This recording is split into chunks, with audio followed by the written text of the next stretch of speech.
Welcome to social दुनिया। नमस्कार दोस्तों, कैसे हैं आप सब।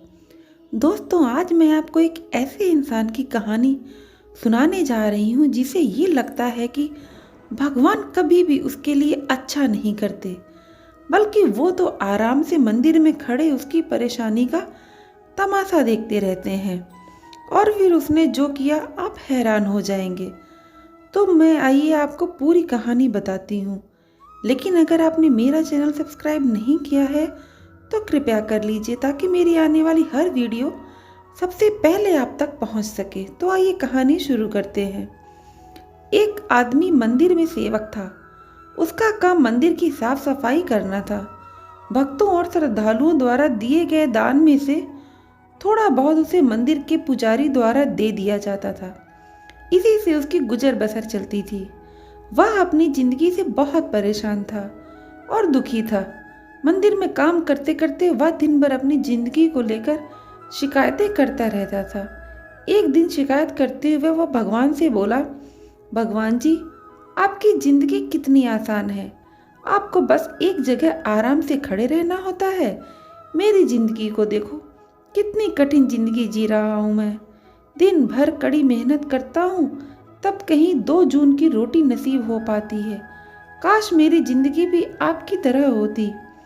उसकी बात सुनकर भगवान बोले, तुम जैसा सोच रहे हो वैसा नहीं है। मेरी जगह रहना बिल्कुल आसान नहीं है। मुझे बहुत सारी चीज़ें देखनी पड़ती हैं, बहुत सी व्यवस्थाएं देखनी पड़ती हैं। ये हर किसी के बस की बात नहीं है। भगवान जी, कैसी बातें कर रहे हैं आप। आपका काम आसान ही तो है। आपकी तरह तो मैं दिन भर खड़े रह सकता हूँ, इसमें कौन सी बड़ी बात है। मंदिर का सेवक बोला, तुम नहीं कर पाओगे। इस काम में बहुत धैर्य की आवश्यकता पड़ती है। भगवान बोले, मैं जरूर कर पाऊंगा। आप मुझे एक दिन अपनी जिंदगी जीने दीजिए। आप जैसा बताएंगे मैं वैसा ही करूंगा। मंदिर का सेवक जिद करने लगा। उसकी जिद के आगे भगवान मान गए और बोले, ठीक है, आज पूरा दिन तुम मेरी जिंदगी जियो, मैं तुम्हारी जिंदगी जीता हूँ। लेकिन मेरी जिंदगी जीने के लिए तुम्हें कुछ शर्तें माननी होंगी। मैं हर शर्त मानने को तैयार हूँ। भगवान जी, सेवक बोला, ठीक है, तो ध्यान से सुनो। मंदिर में दिन भर बहुत से लोग आएंगे और तुमसे बहुत कुछ कहेंगे। कुछ तुम्हें अच्छा बोलेंगे तो कुछ तुम्हें बुरा कहेंगे। तुम्हें हर किसी की बात चुपचाप एक जगह मूर्ति की तरह खड़े रहकर धैर्य के साथ सुननी है और उन पर कोई प्रतिक्रिया नहीं देनी है। सेवक मान गया। भगवान और उसने अपनी जिंदगी एक दिन के लिए आपस में बदल ली। सेवक भगवान की जगह मूर्ति बनकर खड़ा हो गया। भगवान मंदिर की साफ सफाई का काम निपटाकर वहां से चले गए। कुछ समय बीतने के बाद मंदिर में एक धनी व्यापारी आया। भगवान से प्रार्थना करते हुए बोला, भगवान जी, मैं एक नई फैक्ट्री डाल रहा हूँ। मुझे आशीर्वाद दीजिए कि यह फैक्ट्री अच्छी तरह चले, मैं इससे अच्छा मुनाफा कमाऊं। प्रार्थना करने के बाद वह प्रणाम करके नीचे झुका तो उसका बटुआ गिर गया। जब वह वहां से जाने लगा तो भगवान की जगह खड़े मंदिर के सेवक का मन हुआ कि उसे बता दे कि उसका बटुआ गिर गया है, लेकिन शर्त के अनुसार उसे चुप रहना था। इसलिए वह कुछ नहीं बोला और खामोश खड़ा रहा। इसके तुरंत बाद एक गरीब आदमी वहां आया और वो भगवान से बोला, भगवान जी, बहुत गरीबी में जीवन काट रहा हूँ। परिवार का पेट पालना है, माँ की दवाई की व्यवस्था करनी है, समझ नहीं पा रहा हूँ इतना सब कैसे करूँ। आज देखो, मेरे पास बस 1 रुपए है, इससे मैं क्या कर पाऊँगा। आप ही कुछ चमत्कार करो और मेरे लिए धन की व्यवस्था कर दो। प्रार्थना करने के बाद जैसे ही वह जाने को हुआ, उसे नीचे गिरा हुआ व्यापारी का बटुआ दिखाई दिया। उसने बटुआ उठा लिया और भगवान को धन्यवाद देते हुए बोला, भगवान जी, आप धन्य हैं। आपने मेरी प्रार्थना इतनी जल्दी सुन ली।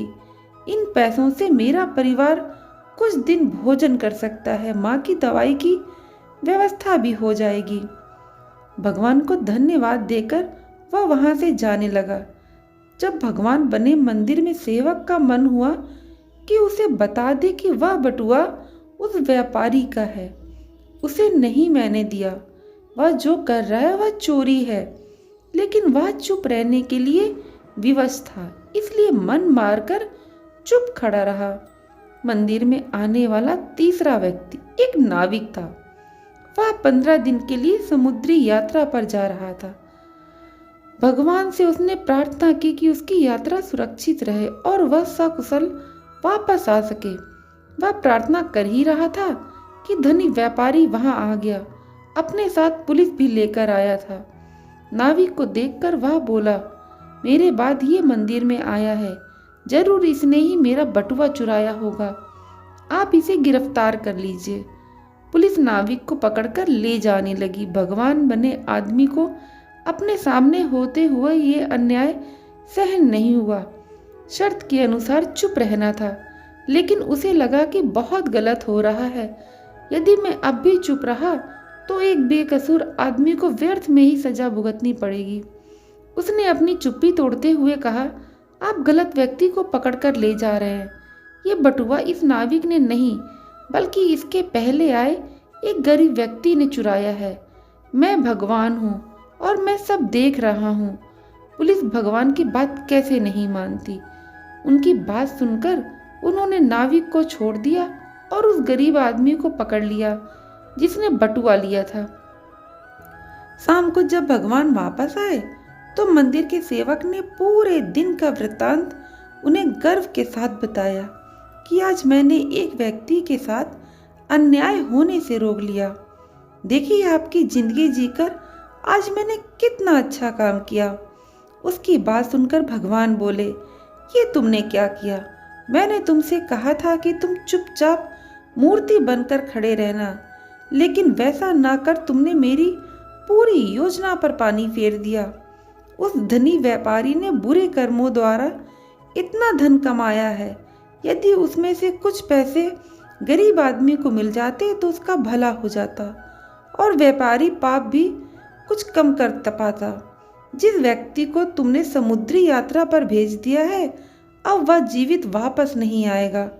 समुद्र में बहुत बड़ा तूफान आने वाला है। यदि वह कुछ दिन जेल में रहता तो कम से कम बच जाता। सेवक को यह सुनकर एहसास हुआ कि वह तो बस वही देख पा रहा था जो आंखों के सामने हो रहा था। उन सबके पीछे की वास्तविकता तो वह देख ही नहीं पा रहा था। जबकि भगवान जीवन के हर पहलू पर विचार अपनी योजना बनाते हैं और लोगों के जीवन को चलाते हैं। हम सब भी भगवान की योजनाओं को समझ नहीं पाते। जब हमारे साथ कुछ गलत होता रहता है या हमारे हिसाब से कुछ नहीं हो रहा होता है, तो अपना धैर्य खोकर हम भगवान को दोष देने लगते हैं।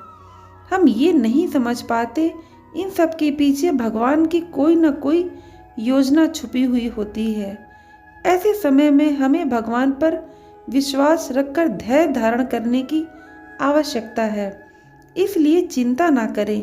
यदि आपकी मर्जी से कुछ नहीं हो रहा है तो इसका अर्थ है कि वह भगवान की मर्जी से हो रहा है, और भले ही देरी से ही सही, भगवान की मर्जी में सब कुछ अच्छा होता है। दोस्तों, ईश्वर से कुछ मांगने पर ना मिले तो निराश मत होना, क्योंकि ईश्वर वह नहीं देता जो आपको अच्छा लगता है, बल्कि वह देता है जो आपके लिए अच्छा होता है। दोस्तों, हमें ईश्वर से रोज यही प्रार्थना करनी चाहिए कि मैं हर रोज गुनाह करता हूँ, तू हर रोज माफ़ करता है। मैं आदत से मजबूर हूँ, तू रहमत से मशहूर है। आपको मेरी ये कहानी अच्छी लगी हो तो कृपया शेयर ज़रूर करें। कृपया कमेंट करके मुझे बताएं आपको ये कहानी कैसी लगी। बेस्ट 3 कमेंट को मैं अपने अगले वीडियो में शेयर करूँगी। मेरे पिछले वीडियो में बेस्ट 3 कमेंट किया था सुनीता मिश्रा जी ने, इंडियन नॉर्म ने और थॉमस सॉल्वी जी ने। कृपया वीडियो को लाइक और चैनल को सब्सक्राइब जरूर करें। फिर मिलूंगी नई कहानी के साथ। धन्यवाद।